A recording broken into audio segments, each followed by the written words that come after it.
Hello everyone, welcome back to my channel Xgene and proteinX. In this tutorial video, I'm going to talk about DNA replication in prokaryotes, initiation and elongation. Although I made one video on initiation in prokaryotes, but that was not very elaborate discussion. So in this discussion, I'd like to include all of the steps and all of the required enzymes. So let's begin. So I hope that if you watch this video till end, all of the doubt will be cleared. But before going to start the main process, initiation and elongation, need to know that what are required enzymes and what their roles. So DnaA, it recognizes the 9 mers at the ORC and it initiates replication. DnaB, it is a helicase, it unwinds DNA. DnaC, it is a DnaB loader, it loads DnaB at the 13 mer sequence. DnaG, it is actually a primase, it produces RNA primer. DnaGyrase, it is actually a DNA topoisomerase type 2 and it helps unwinding DNA. DNA polymerase 3, it elongates the new strand by adding nucleotide. And SSP, single-stranded binding protein, it protects single-strand double DNA,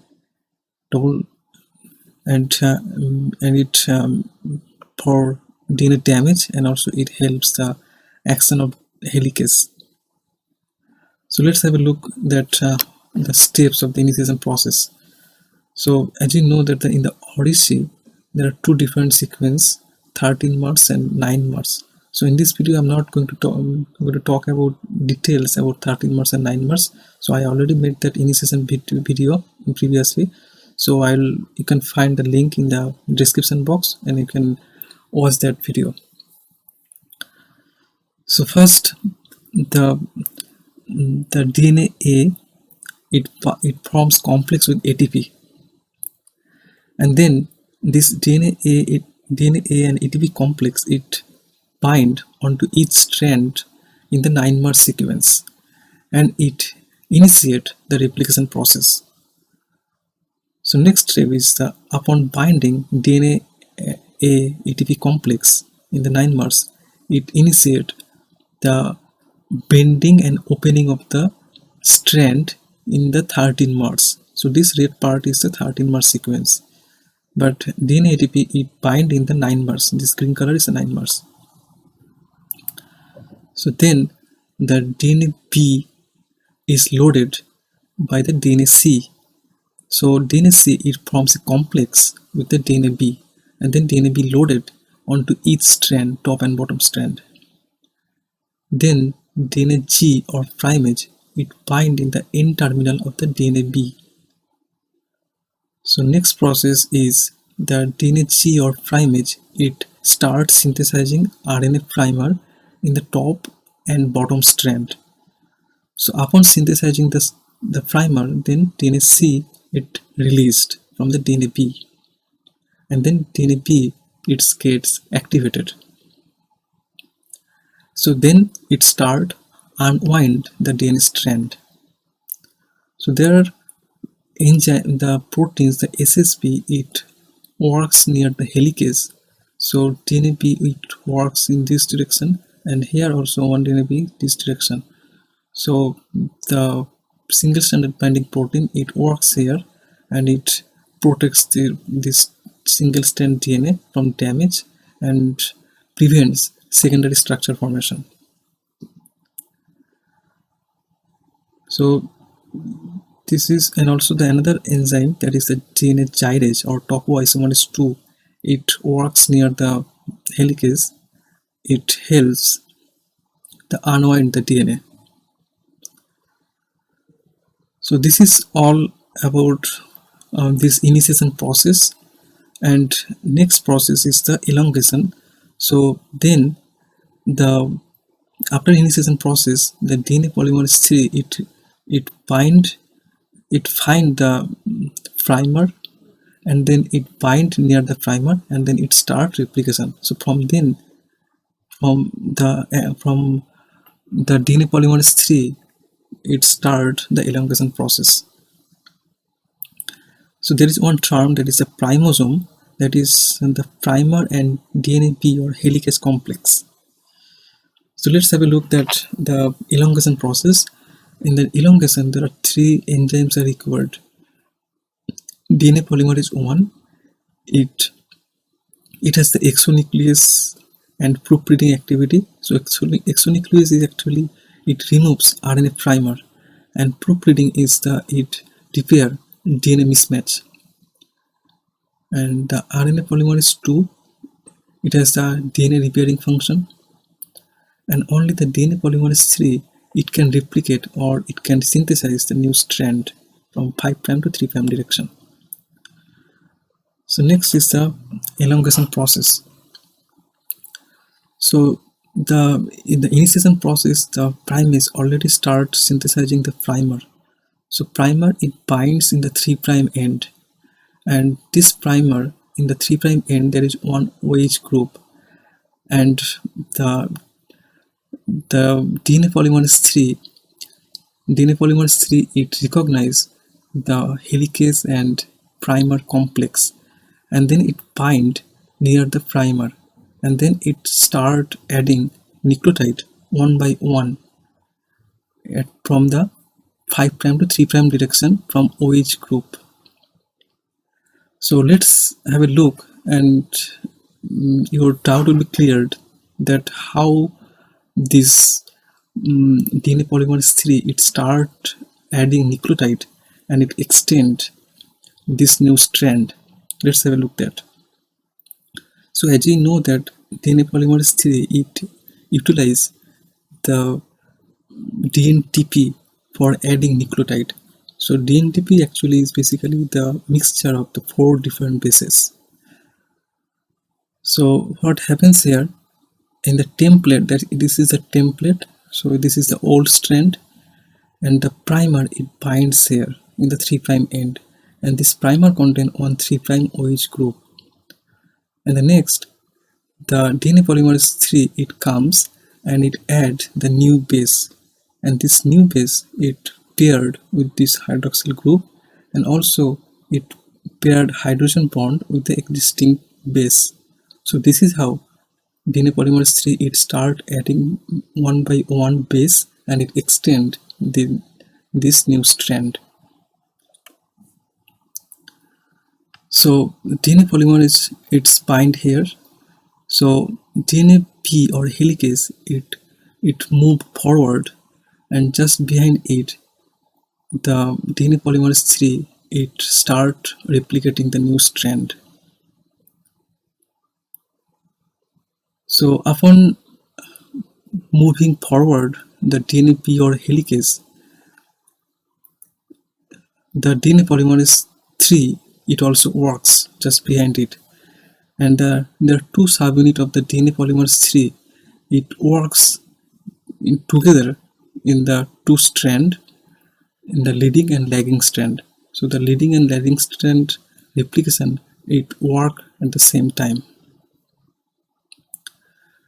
But the process of the mechanism of the DNA polymerase 3 is little bit different compared to the eukaryotic system. So here is one clamp loader. So as you see, this green color is the clamp loader, and only one clamp loader, it works for the 2 strand, and this clamp loader, it holds the 2 sliding clamp, this blue color, so each for 1 strand. So this sliding clamp, it hold the DNA strand tightly, and then it helps DNA polymerase 3 for start adding nucleotide. So this is how it works, this clamp loader. So as you see, this red color arrow, it indicating that this replication is which direction is going on. So this is the leading strand. For the leading strand, only 1 primer is required, and this is a continuous process. And for the leading strand, it replicates towards the replication fork. But for the lagging strand, in between there are a lot of primers, and in between primers, these short fragments is created, and it always replicate opposite direction of the replication fork. So this small fragments is called the Okazaki fragment. So next,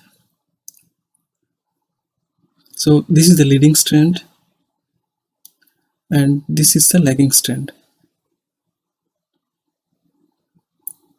and this small fragments is the Okazaki fragment. Alright, so next process is the DnaB or helicase. It start moving in this direction and it unwind the DNA strand. So the protein, the SSP or single stranded protein, it binds near the helicase and it binds in the single stranded DNA, and it helps from the prevention of the secondary structure formation, as well as it protects from the DNA damage. And another enzyme, that is the DNA gyrase or topoisomerase 2, it bind here near the helicase in the upstream of this process, and it helps to unwind the DNA. So always remember that for unwinding the new DNA strand, DnaB or helicase, it requires ATP as an energy source. So there is one question that for the leading strand it is very easy to understand, but for the lagging strand it is little complicated, that how these short fragment or Okazaki fragments are created. So let me clear it. Let me write one let me draw one diagram. So this is the replication fork. So here the primer are already inserted. So this is 2' primer.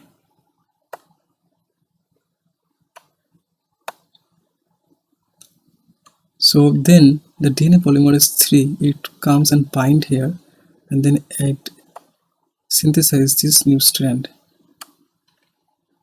But it cannot go further because there is already one new strand synthesized. So again, and helicase, it works in this direction. So upon unwinding this DNA strand, the new stretch of the DNA, it's come out.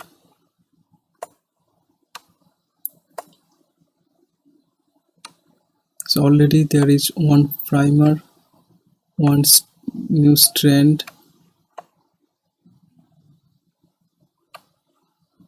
This is 2' primer. So in between one new strand. So again new stretch come out, and then one primer synthesized here. So then again DNA polymerase 3, it's bind here, and then it starts synthesizing this short fragment. So this is how this short fragment created, but it cannot go further because there is already one new strand synthesized. So these short fragments are called the Okazaki fragment.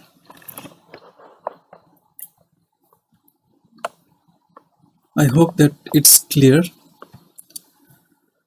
So okay, let's look at what we learned from this lesson.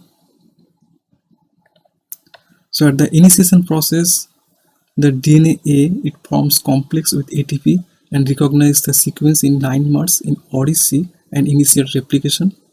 Second is, upon binding DNA ATP complex onto each strand, open up and bend DNA strand in 13 mers.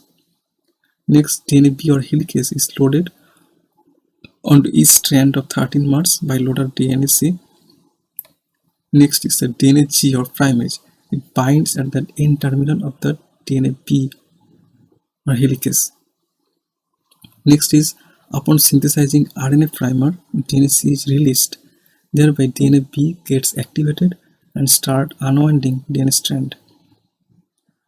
DnaB or helicase, it uses ATP as energy source for unwinding the DNA strand. So next is elongation.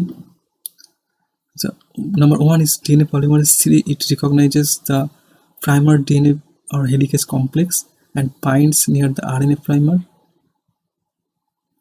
DNA polymerase 3 starts adding nucleotide from 5' to 3' direction. Clamp loader holds two sliding clamps. Sliding clamps hold single-stranded DNA strand and helps DNA polymerase 3 to add nucleotide and synthesize new strand. Two subunits of the DNA polymerase 3 replicate leading and lagging strand at the same time. Leading strand is continuous, replicate toward replication fork. Number 6. Lagging strand replicate opposite direction of the replication fork. Short replicated fragments in leading strand known as the Okazaki fragments. This is all about this initiation and elongation part.